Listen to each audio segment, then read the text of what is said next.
दोस्तों, विद्यार्थी learning hub में आपका स्वागत है। मैं दयानंद DN आज आप लोग को आगामी एग्जामिनेशन पॉइंट ऑफ व्यू से इतिहास एक झलक में करके एपिसोड लाया हूं, जिसमें आज बहुत ही इम्पोर्टेंट, कम से कम किसी भी एग्जाम में इस टॉपिक्स ये जो मैं दे रहा हूं आज इस टॉपिक में आपको इस वीडियो से कम 5 से 6 क्वेश्चन मिल ही जाएंगे। 100% इसका गारंटी है। तो चलिए देर न करते हुए इतिहास के इस टॉपिक को आज हम लोग अच्छी तरह से करें, इस वीडियो में कंप्लीट करने का कोशिश करें। तो चलिए चलते हैं। और अगर इस YouTube चैनल पे आप नए हैं तो प्लीज़ इसे सब्सक्राइब करें, लाइक करें, शेयर करें और कमेंट भी करें। तो चलिए शुरुआत करते हैं। क्या तो जैसे सिंधु सभ्यता के प्रमुख स्थल और उनसे संबंधित नदी, ये इम्पोर्टेंट क्वेश्चन मैं केवल दे रहा हूँ कि जो आपके एग्जामिनेशन में आगामी एग्जामिनेशन में आने वाले हैं। इससे एक एक टॉपिक कम से कम इससे 5 से 6 क्वेश्चन रहेंगे ही रहेंगे। तो शुरुआत करते हैं। जैसे कि स्थल और नदी, तो हड़प्पा किस नदी पे है? तो रावी नदी के बाएं तट पे है। मोहनजोदारो तो सिंधु नदी के दाएं तट पर है। कालीबंगा घग्गर नदी के तट पर है। रोपड़ सतलज नदी के तट पे है।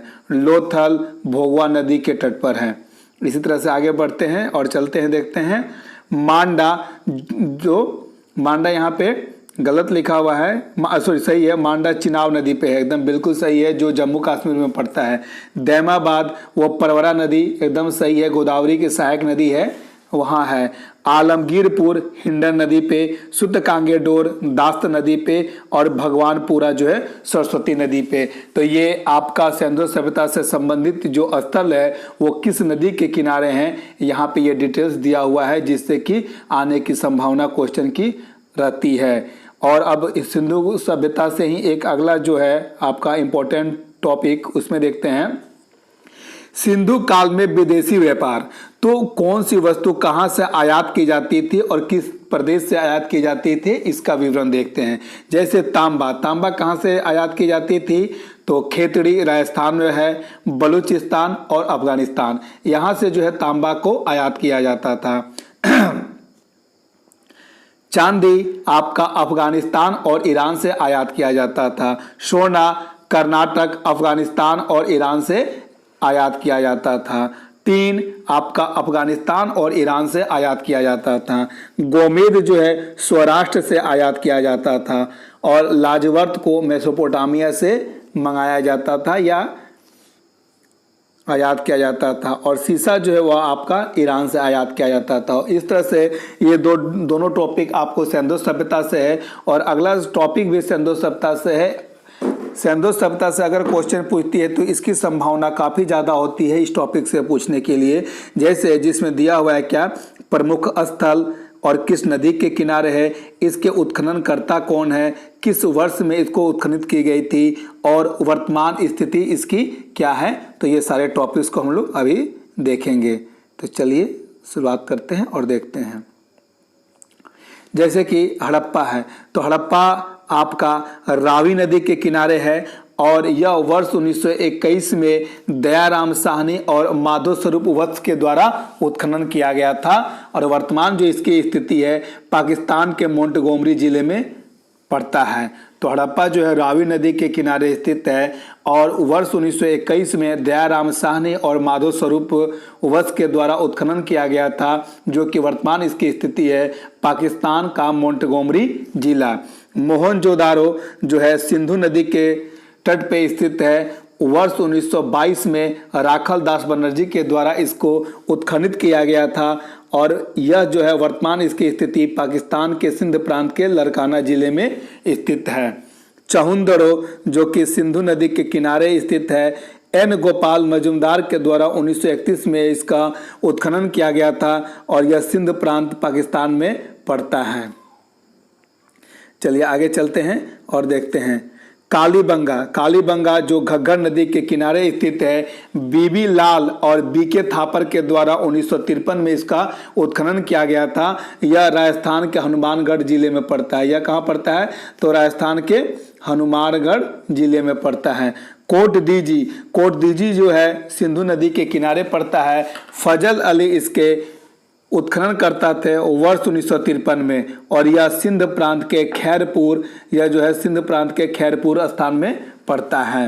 रंगपुर जो कि आपका मादर नदी के किनारे रंगनाथ राव के द्वारा उत्खनन किया गया था 1953-54 में, यह गुजरात के काठियावाड़ जिले में स्थित है। और रोपड़ जो है वह आपका सतलज नदी के किनारे स्थित है। यज्ञदत्त शर्मा के द्वारा इसका उत्खनन वर्ष 1953-56 में किया गया, और रोपड़ जो है पंजाब में स्थित है, पंजाब के रोपड़ जिले में। लोथल देखिए, लोथल यह भोगवा नदी के किनारे और इसके उत्खननकर्ता रंगनाथ राव है, जो 1955 से 62 में इसके उत्खनन किया था। गुजरात का यह अहमदाबाद जिले में स्थित है। आलमगीरपुर आपका हिंडन नदी के किनारे स्थित है, और यज्ञदत्त राव जो इसका उत्खनन कर रहे थे 1958 में इसे उत्खनित किए थे। उत्तर प्रदेश का मेरठ जिला में यह स्थित है। सुत कांगेडोर जो है दास्क नदी के किनारे स्थित है। ऑरेंज स्टाइल और जॉर्ज डेल्स इसके उत्खनन करता थे। वर्ष 1927 और 1962 में पाकिस्तान के मकरान में समुद्र किनारे स्थित है। वनावली जो है सरस्वती नदी के किनारे रविंद्र सिंह बिष्ट वर्ष 1974 में हरियाणा का हिसार जिले में स्थित है। धौलावीरा जो है आपका रविंद्र सिंह बिष्ट के द्वारा खोजा गया था, उत्खनन किया गया था 1990-91 में, गुजरात के कच्छ जिले में स्थित है।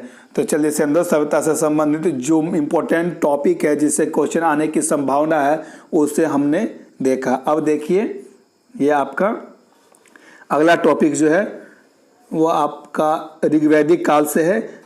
तो ऋग्वैदिक कालीन नदियाँ, अब ऋग्वैदिक कालीन नदियाँ उस समय उसका नाम क्या था और वर्तमान आज के समय में उसका नाम क्या है, इसे हम देखते हैं। जैसे प्राचीन नाम और आधुनिक नाम, तो कुर्मु जो प्राचीन नदी थी उसे आधुनिक नाम में कुर्रम कहा जाता है। कुंभा जो प्राचीन नाम है किसी नदी का उसे वर्तमान में काबुल नदी कहा जाता है। वितस्ता जो प्राचीन नाम है नदी का उसे आधुनिक नदी झेलम के नाम से जानते हैं। अस्कनी प्राचीन नदी थी जिसे आधुनिक नाम में चिनाब के नाम से जानते थे। परुसनी जिसे जो प्राचीन नदी है उसका आधुनिक नाम रावी है। शतुद्री का जो आधुनिक नाम सतलज नदी है। विपाशा जो है आपका आधुनिक नाम विपाशा नदी का व्यास है। सदानीरा का जो है आधुनिक नाम गंडक नदी है। द्विशदत्ती नदी जो है वो घग्गर नदी के नाम से जानी जाती है आधुनिक समय में। गोमती जो है वो आपका गोमल नदी के नाम से जानी जाती है। और सुवास्तु नदी जो है वो अभी स्वाप नदी के नाम से जानी जाती है। तो ये हो गया ऋग्वैदिक कालीन नदियाँ। अब आइए चलते हैं, देखते हैं महाजनपद काल। महाजनपद राजधानी और क्षेत्र आधुनिक नाम। तो महाजनपद अंग महाजनपद की जो राजधानी थी वो आपका चंपा था, और आधुनिक क्षेत्र जो अभी वर्तमान में पड़ता है वो भागलपुर मुंगेर जो कि बिहार का क्षेत्र है। मगध या ग्रीवरज या राजगिरी इसकी राजधानी है, और पटना और गया का जो क्षेत्र है यह मगध कहलाता था। मगध महाजनपद के क्षेत्र में आते थे। काशी महाजनपद की जो राजधानी थी वो वाराणसी थी, और वाराणसी के आसपास का क्षेत्र उत्तर प्रदेश में पड़ता है। आधुनिक जो क्षेत्र है वत्स महाजनपद की राजधानी कौशाम्बी थी, और यह इलाहाबाद के आसपास का क्षेत्र उत्तर प्रदेश में पड़ता है। वज्जी महाजनपद की जो राजधानी थी वैशाली या विदेह, मुजफ्फरपुर और दरभंगा के आसपास का क्षेत्र पड़ता है जो कि बिहार में स्थित है। कौशल की जो राजधानी थी वो श्रावस्ती और साकेत थी। तो कौशल की राजधानी श्रावस्ती और साकेत थी जो कि फैजाबाद उत्तर प्रदेश का क्षेत्र आधुनिक समय में है। अवंती की जो राजधानी थी उज्जैनी या महिष्मती, या अभी वर्तमान समय में मालवा मध्य प्रदेश में पड़ता है। मल्ल महाजनपद की राजधानी कुशीनगर और पावा थी, और देवरिया उत्तर प्रदेश में अभी वर्तमान समय में स्थित है। पांचाल महाजनपद अहिछत्र और काम्पिल इसकी दो राजधानियां थी। बरेली, बदायूं और फर्रुखाबाद उत्तर प्रदेश का क्षेत्र पड़ता है। चेदी महाजनपद जो है जिसकी राजधानी सोथिवती और शक्तिमती है, बुंदेलखंड उत्तर प्रदेश का क्षेत्र अभी वर्तमान समय में पड़ता है। कुरु महाजनपद का जो है इंद्रप्रस्थ राजधानी है और आधुनिक समय में दिल्ली, मेरठ, हरियाणा के कुछ क्षेत्र को कुरु महाजनपद का क्षेत्र माना जाता है। मत्स्य महाजनपद जो है जिसकी राजधानी विराटनगर है, जयपुर राजस्थान के आसपास का क्षेत्र कहलाता है।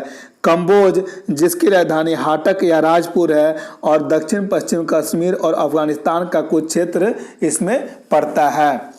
सूरसेन की जो राजधानी है वो मथुरा है और मथुरा उत्तर प्रदेश में पड़ता है। सूरसेन की राजधानी जो है मथुरा है और मथुरा जो है वो उत्तर प्रदेश में पड़ता है।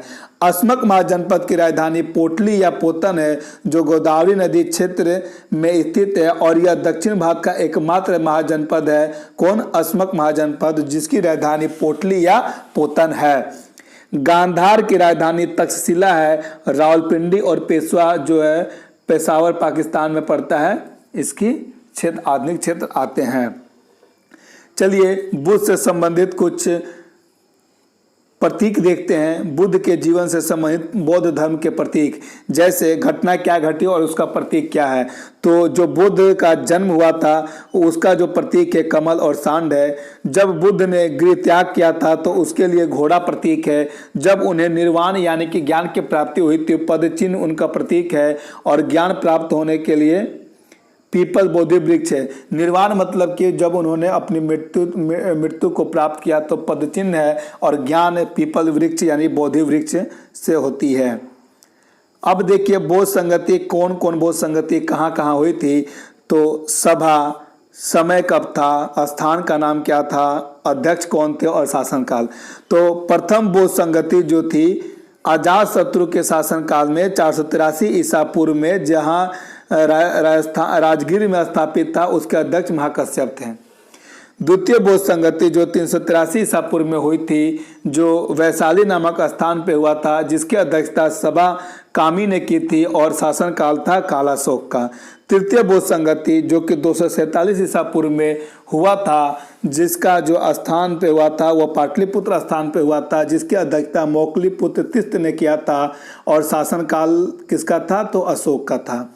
चतुर्थ बोध संगति जो था ईस्वी की प्रथम शताब्दी में किया गया था, जो कि कुंडल वन में किया गया था। वसुमित्र और सुघोष इसके अध्यक्ष थे और कनिष्क के शासनकाल में यह हुआ था। अब देखिए संप्रदाय और संस्थापक, जैसे कि आजीवक संप्रदाय के संस्थापक मौखलीपुत्र घोषाल थे। घोर अक्रियावादी संप्रदाय के संस्थापक पूरन कश्यप थे। यदृच्छवादी संप्रदाय के संस्थापक आचार्य अजित थे और भौतिकवादी संप्रदाय के संस्थापक पकुत कच्चायन थे और अनिश्चयवादी संस्थापक जो संजय वैठलीपुत्र थे। तो ये संप्रदाय संबंधित हो गया। अब देखिए प्राचीन भारत में प्रमुख राजवंश और उनकी राजधानियां, उनके संस्थापक। तो शुरुआत करते हैं, इससे भी क्वेश्चन रहती है। भारत प्रमुख राजवंश, संस्थापक और राजधानी। जैसे राजवंश और संस्थापक और राजधानी, हर्यक वंश की जो राजधानी थी ग्रीवरज और इसका जो संस्थापक था बिंबिसार था। शिशुनाग वंश की जो राजधानी थी वैशाली और इसका जो संस्थापक था शिशुनाग था। नंद वंश की जो राजधानी थी पाटलिपुत्र और इसका संस्थापक महापदम नंद था। मौर्य वंश का जो राजधानी थी पाटलिपुत्र और इसके संस्थापक चंद्रगुप्त मौर्य थे। शुंग वंश का जो संस्थापक था राजधानी थी पाटलिपुत्र विदिशा और इसके जो संस्थापक थे शुंग वंश के पुष्यमित्र शुंग थे।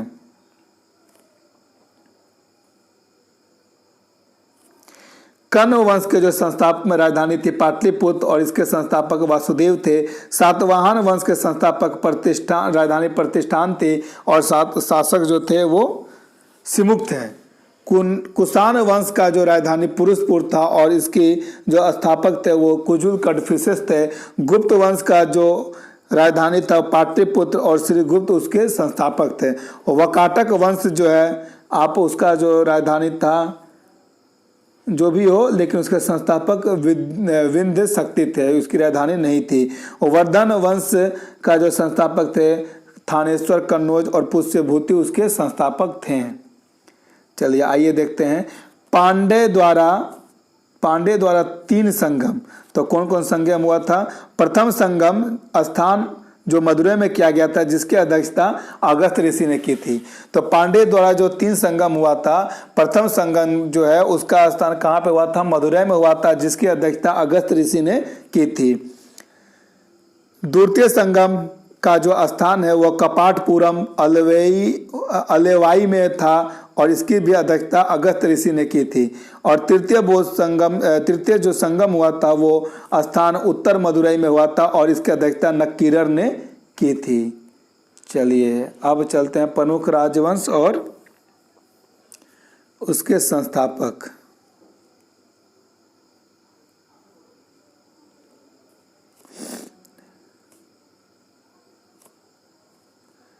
चलिए देखते हैं।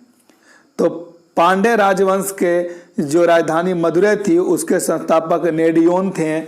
चोल वंश जिसकी राजधानी तंजौर थी और उसके संस्थापक विजयालय थे। पल्लव वंश जिसकी राजधानी कांचीपुरम थी और उसके संस्थापक सिंह विष्णु थे। राष्ट्रकूट वंश जिसकी राजधानी मान्यखेट थी और जो संस्थापक दंती दुर्ग थे। चालुक्य कल्याणी के जिसकी राजधानी मानखेट या कल्याण था और उसके जो संस्थापक थे तेलप द्वितीय थे। चालुक्य जो बादामी की थी उसके जो राजधानी थी वातापी थी और संस्थापक जय सिंह प्रथम थे। चालुक्य व्यंगी के जिसकी राजधानी व्यंगी थी और उसके संस्थापक विष्णुवर्धन थे। होयसाल वंश की राजधानी द्वार समुद्र थी और उसके संस्थापक विष्णुवर्धन थे। यादव वंश के जो राजधानी थी देवगिरी और उसके संस्थापक भिल्लम पंचम थे। काकतीय वंश की जो राजधानी थी अमकोंड और उसके संस्थापक बीटा प्रथम थे। बीटा प्रथम। चलिए आगे चलते हैं और देखते हैं क्या गंग वंश के जो राजधानी थी वो कुलाल या तलकाड था और ब्रजहस्त पंचम जो इसके संस्थापक थे। पाल वंश जो जिसकी राजधानी मुंगेर थी और संस्थापक कौन थे? गोपाल थे। सेन वंश जिसकी राजधानी लखनौती थी और जो संस्थापक थे सामंत सेन।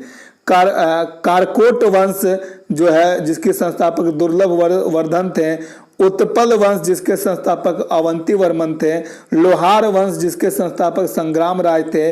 वर्मन वंश और कामरूप जो है प्राग ज्योतिषपुर जिसकी राजधानी थी और पुष्यवर्धन उसके संस्थापक थे।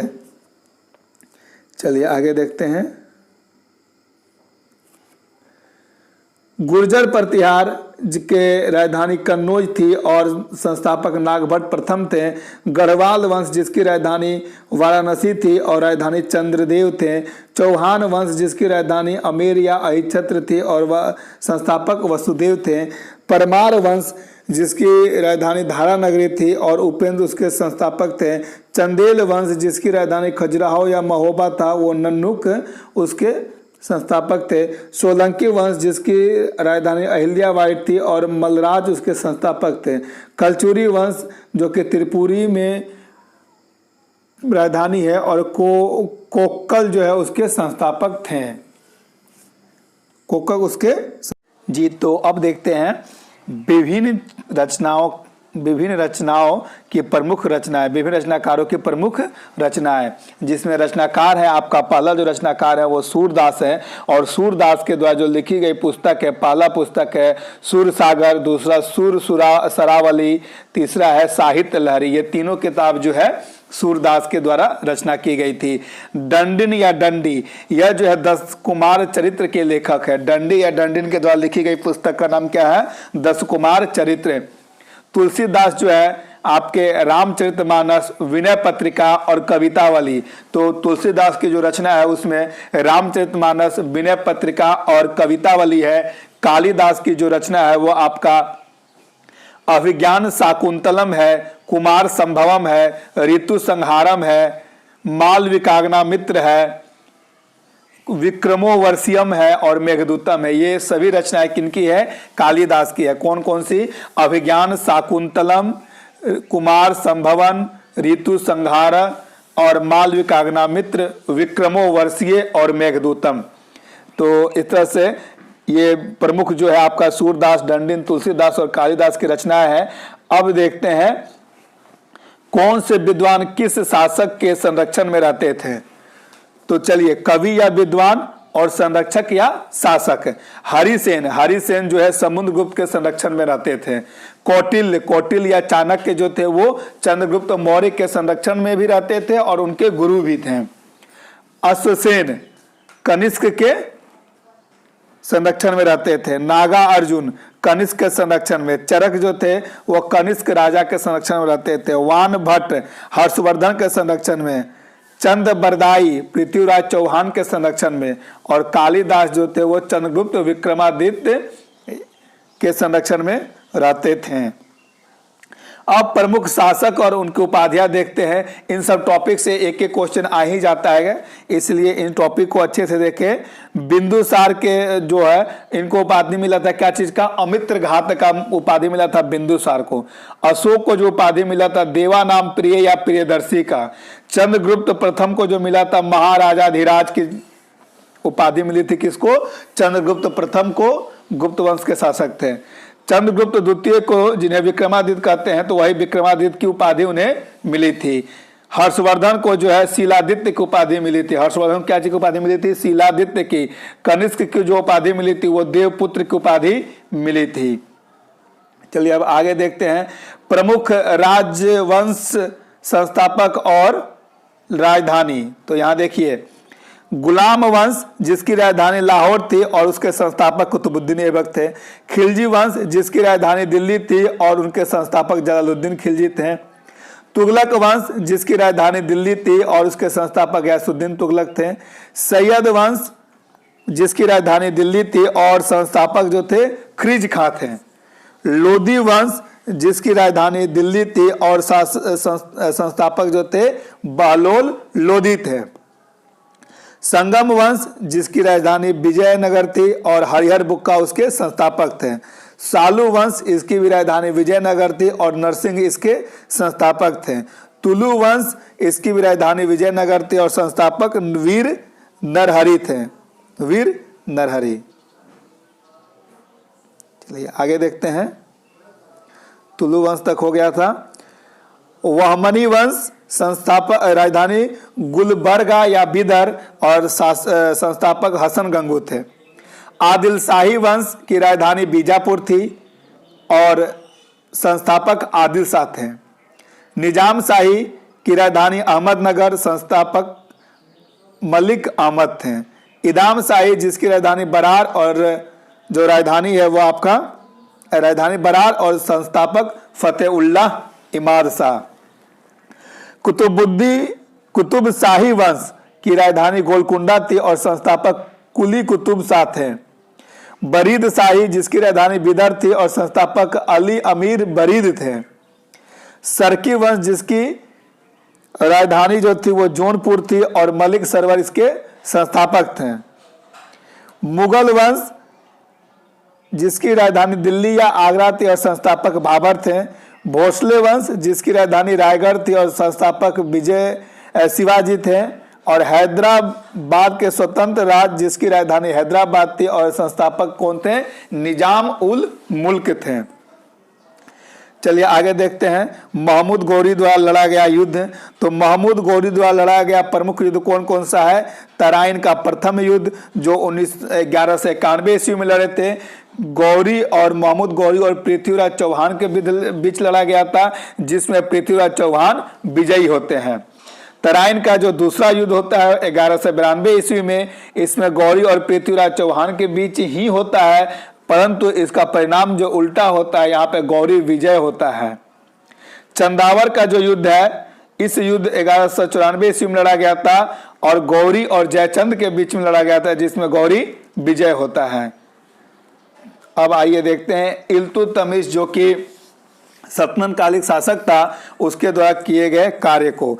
जैसे कुतुब मीनार के निर्माण को पूर्ण करवाया था किसने? इल्तुतमिश ने। सबसे पहले शुद्ध अरबी सिक्के किसने जारी किए थे? इल्तुतमिश ने। चांदी का टंका और तांबा का जीतल। चांदी के जो सिक्के होते थे उसे टंका कहा जाता था और तांबे के जो सिक्के होते थे उसे जीतल कहा जाता था। एकता प्रणाली चलाई थी किसने? इल्तुतमिश ने।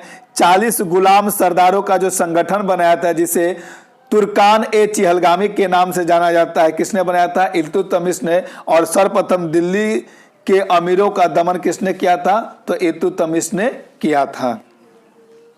चलिए अब आगे देखते हैं। मध्यकालीन भारत में जो विजयनगर आने वाले थे प्रमुख विदेशी यात्री कौन कौन विजयनगर आए थे और किस देश के थे, कब आए थे, किसके शासनकाल में? तो यात्री जिनका नाम है निकोलो कॉन्टी, वो इटली के रहने वाले थे और 1420 ईस्वी में देवराय प्रथम के शासनकाल में आए थे। अब्दुल रज्जाक जो फारस के रहने वाले थे 1442 ईस्वी में आए थे, देवराय द्वितीय के काल में आए थे। नुनिज जो है वो पुर्तगाल के रहने वाले थे, 1535 ईस्वी में आए थे और अच्युत राय के दरबार में आए थे। डोमिंग पायस जो है वो आपके पुर्तगाल के रहने वाले हैं, 1515 ईस्वी में आए थे, कृष्ण देव राय के शासनकाल में आए थे। बारबोसा जो थे वो भी पुर्तगाल के रहने वाले से 1515 से 1516 में आए थे और कृष्ण देव राय के काल में आए थे। अब देखिए दक्षिण में वैष्णव संतों द्वारा स्थापित 4 मठ, 4 प्रकार के मठ स्थापित किए गए थे। मत जो है 4 मत कौन कौन से हैं? जैसे श्री संप्रदाय जिसके जो प्रवर्तक है रामानुजाचार्य हैं, विशिष्ट दैत्यवाद के मत के संस्थापक माने जाते हैं। कौन? श्री संप्रदाय के संस्थापक रामानुजाचार्य और मत इनका जो था वो विशिष्ट दैत्यवाद था। अब ब्रह्म संप्रदाय से संबंधित माधवाचार्य जो थे वो दैत्यवाद मत के प्रवर्तक थे।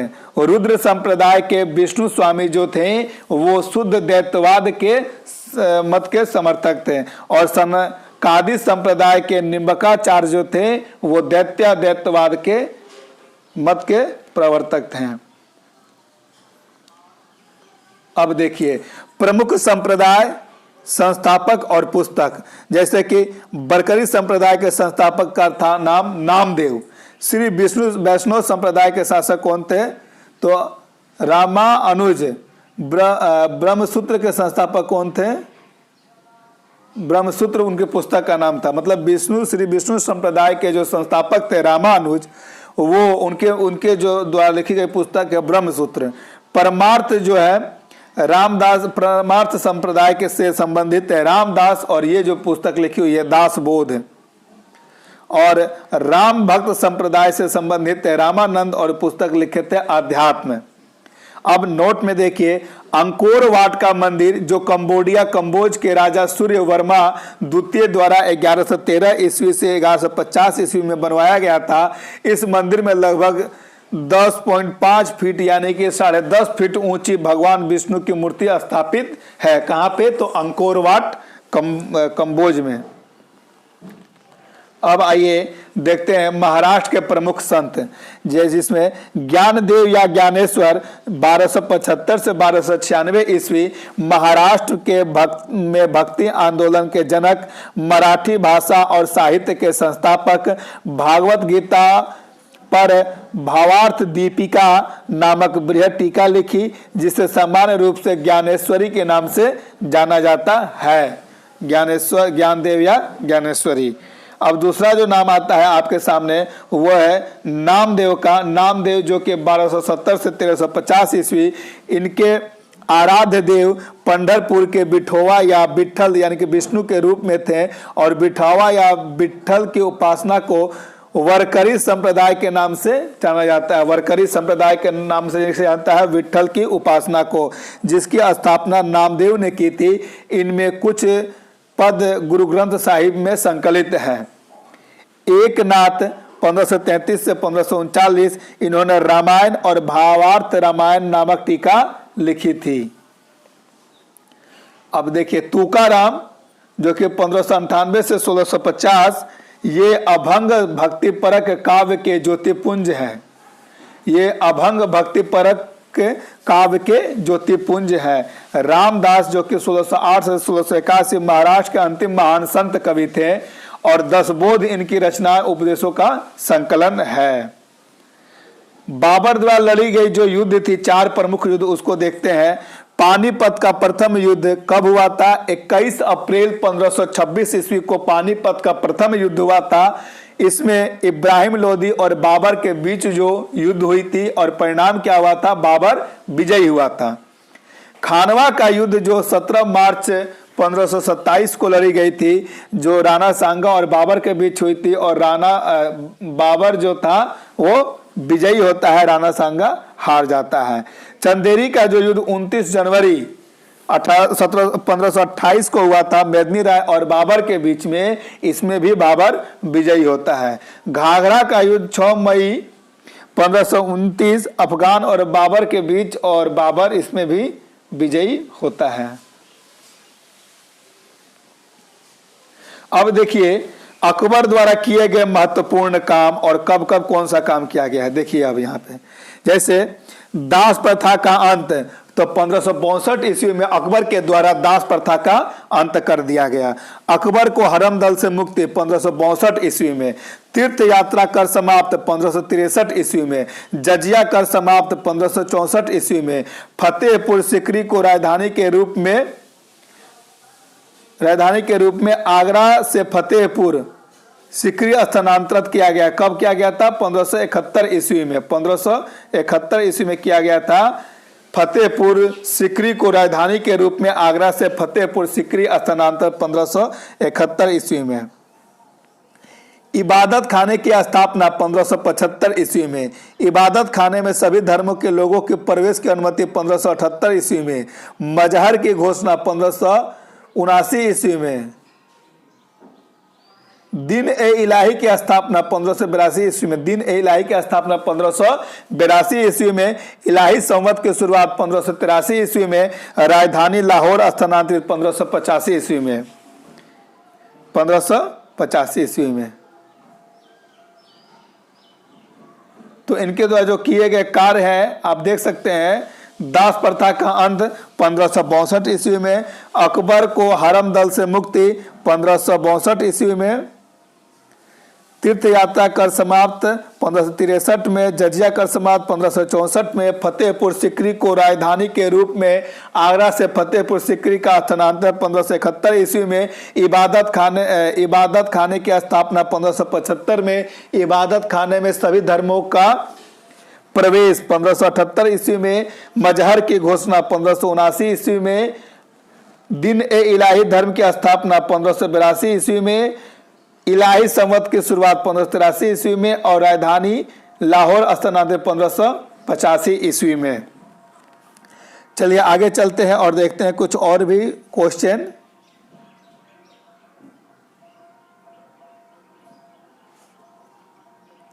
जैसे देखिए अब है क्या? विदेशी कंपनियों का विविध अध्ययन तथ्य। जो विदेशी कंपनी जो आपके आधुनिक भारत के इतिहास मानी जाती है उसमें देखते हैं। पहले जो है क्या? पुर्तगाली ईस्ट इंडिया कंपनी। पुर्तगाली ईस्ट इंडिया कंपनी जो है एस्तादो द इंडिया पुर्तगाल देश की कंपनी थी और यह 1498 ईस्वी में भारत आई थी। F.D. अल्मेडा इसके फ्रांसिस्को डी अल्मेडा जो है प्रथम फैक्ट्री स्थापित किए थे। कहाँ पे? कालीकट 1505 ईस्वी में।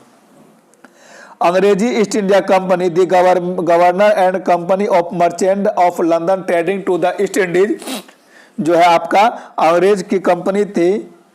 1599 ईस्वी में इसकी स्थापना होती है और सर थॉमस रो जो है पहली बार 1608 ईस्वी में सूरत में फैक्ट्री स्थापित करते हैं।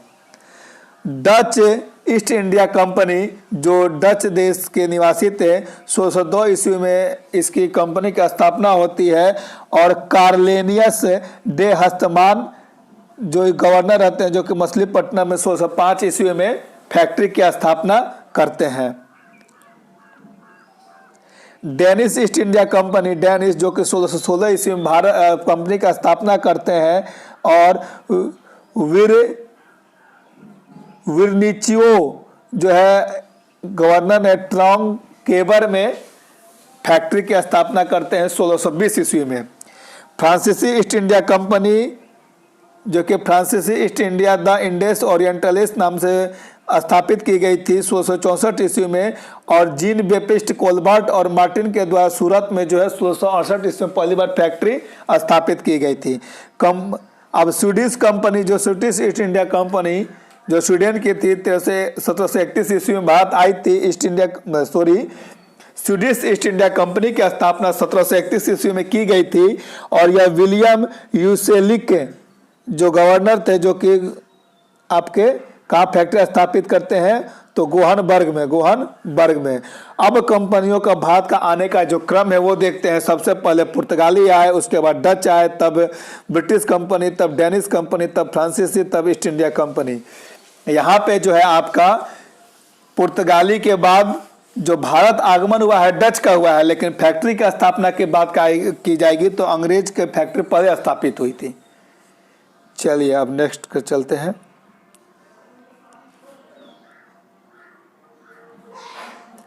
आंग्ल फ्रांसीसी कर्नाटक युद्ध एक दृष्टि में देखते हैं। जैसे कि प्रथम कर्नाटक युद्ध या सेंट थोमे या अडियार का युद्ध कहलाता है 1748 ईस्वी में।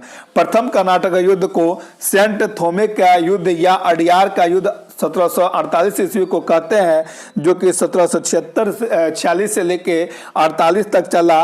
ऑस्ट्रिया का उत्तराधिकार का युद्ध इसका मेन रीजन था, और एक्स ला शापेल की संधि से इसे समाप्त किया जाता है।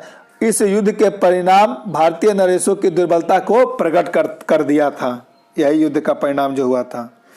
द्वितीय कर्नाटक युद्ध, जिसे अंबुर का युद्ध भी कहते हैं, 1749 ईस्वी, जो कि 1749 से 54 तक चलता है।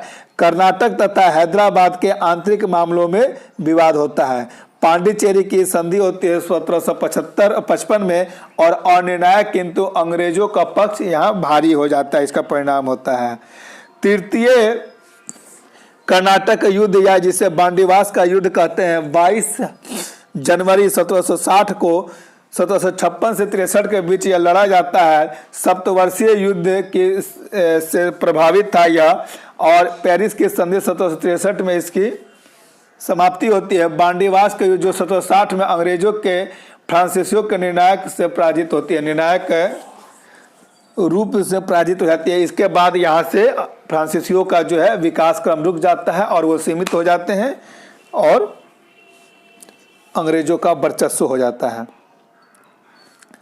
अब देखिए भारत देश, तो भारत की खोज किसने की थी? 1498 ईस्वी में वास्को डी गामा पुर्तगाल के रहने वाले थे। अमेरिका की खोज 1498 ईस्वी में क्रिस्टोफर कोलंबस के द्वारा स्पेन के जो निवासी थे किए हैं। कैप ऑफ गुड होप 1487 में बार्थोलोम्यू डिजाक पुर्तगाल के निवासी ने की थे। ऑस्ट्रिया जो है 1770 ईस्वी में जेम्स कुक जो ब्रिटेन के निवासी थे उनके द्वारा किया गया था। और न्यूजीलैंड जो है 1642 ईस्वी में अबेल तस्मान हॉलैंड के निवासी उनके द्वारा खोज की गई थी।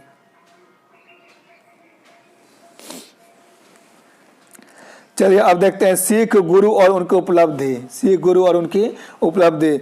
गुरु नानक जो कि 1469 से 1539 ईस्वी का उनका काल रहता है, जिसमें वो सिख धर्म के प्रवर्तक माने जाते हैं, यानी कि सबसे बड़ी उपलब्धि इन्होंने सिख धर्म को स्थापित किया था।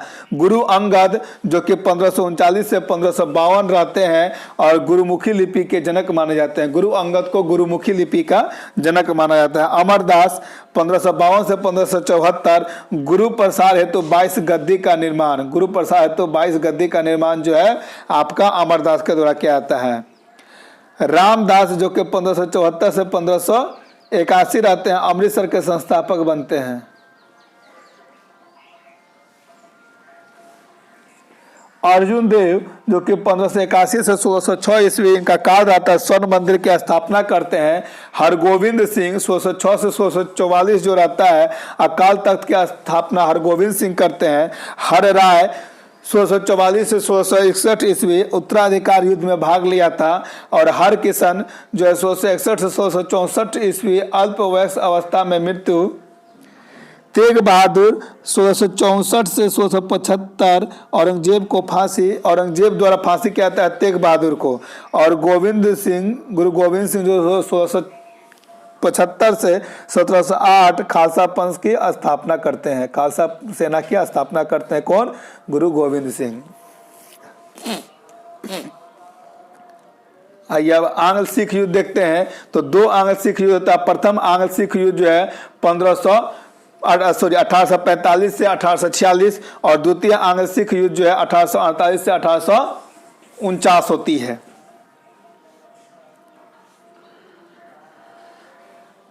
आंग्ल मराठा युद्ध एक दृष्टि में प्रथम आंग्ल मराठा युद्ध 1775 से 82 जो है वारेन हेस्टिंग्स के शासनकाल में होता है। द्वितीय आंग्ल मराठा युद्ध जो 1803 से 1805 लॉर्ड वेलेस्ली के काल में होता है और तृतीय आंग्ल मराठा युद्ध जो है 1817 से 18 लॉर्ड हार्डिंग के काल में होता है। चलिए आगे चलते हैं और देखते हैं। अब देखिए मराठाओं द्वारा की गई प्रमुख संधियां कौन कौन संधि है। तो इसमें जो स्टार लगा हुआ है वो पूछा हुआ क्वेश्चन है, आज जिसमें स्टार नहीं लगा हुआ है वो अभी पूछा नहीं गया है, फिर भी आप उसे देख लें। पुरंदर की संधि 22 जून 1665 ईस्वी को जयसिंह और शिवाजी के बीच में जो है पुरंदर की संधि होती है। 22 जून 1665 ईस्वी को जयसिंह और शिवाजी के मध्य। सागोला की जो संधि होती है, सागोला की जो संधि होती है आपका वो 1750 ईस्वी में होती है और बालाजी बाजीराव व राजा राम द्वितीय के बीच होती है। बालाजी बाजीराव और राजा राम द्वितीय के बीच जो है संगोला की संधि होती है। झलकी की संधि जो है 1752 में बालाजी और हैदराबाद के निजाम के बीच होती है। झलकी की जो संधि होती है 1752 में बालाजी व हैदराबाद के निजाम के मध्य होती है। राक्षस भुवन की संधि 1763 ईस्वी में माधव राय व हैदराबाद के निजाम के बीच होती है। कांकापुर की संधि जो है 1769 ईस्वी में माधव राय और जजोनी के बीच होती है। सूरत की संधि जो 7 मार्च 1575 को रघुनाथ राव और ईस्ट इंडिया कंपनी के मध्य होती है। पुरंदर की संधि 1776 में माधव नारायण राव और अंग्रेज के बीच होती है। बड़गांव की संधि 1769 ईस्वी में माधव नारायण राव और अंग्रेज के बीच होती है। सालाबाई की सालाबाई की संधि जो है 1782 ईस्वी में माधव नारायण राव और अंग्रेज के मध्य होती है। बसीन की जो संधि 31 दिसंबर 1802 को बाजीराव द्वितीय और अंग्रेज के मध्य होती है। देवगांव की संधि जो है 17 दिसंबर 1803 को होती है। भोसले बरार व अंग्रेज के बीच होती है। सूरजी अर्जन गांव की संधि जो है 30 दिसंबर 1803 को सिंधिया और अंग्रेज के बीच होती है। राजपुर घाट की जो संधि होती है 1804 में होलकर और अंग्रेज के बीच होती है। पूना की जो संधि होती है 13 जून 1817 को बाजीराव द्वितीय और अंग्रेज के बीच होती है। ग्वालियर की जो संधि होती है 5 नवंबर 1877 को दौलताबाद सिंधिया और अंग्रेज के मध्य होती है। मंदसौर की संधि जो होती है 6 जून 1818 को होलकर व अंग्रेज के मध्य होती है। चलिए आगे चलते हैं और बंगाल के नवाब, बंगाल के नवाब को देखते हैं। बंगाल के नवाब मुर्शीद कुली खां 1717 से 1727, सुजाउद्दीन 1727 से 1739, सरफराज खान 1739 से 1740, अलीवर्दी खां 1740 से 1756, सिराजुद्दौला 1756 से 1757, मीर जाफर 1757 से 1760 मीर जाफर थे। 1757-1760, मीर कासिम 1760 से 1763, मीर जाफर 1763 से 1765। फिर आपका नजमुद्दौला जो है 1765 से 66, सैफ उद दौला 1766 से 1770 और मुबारक उद दौला 1770 से 1775 जो होते हैं। ठीक है।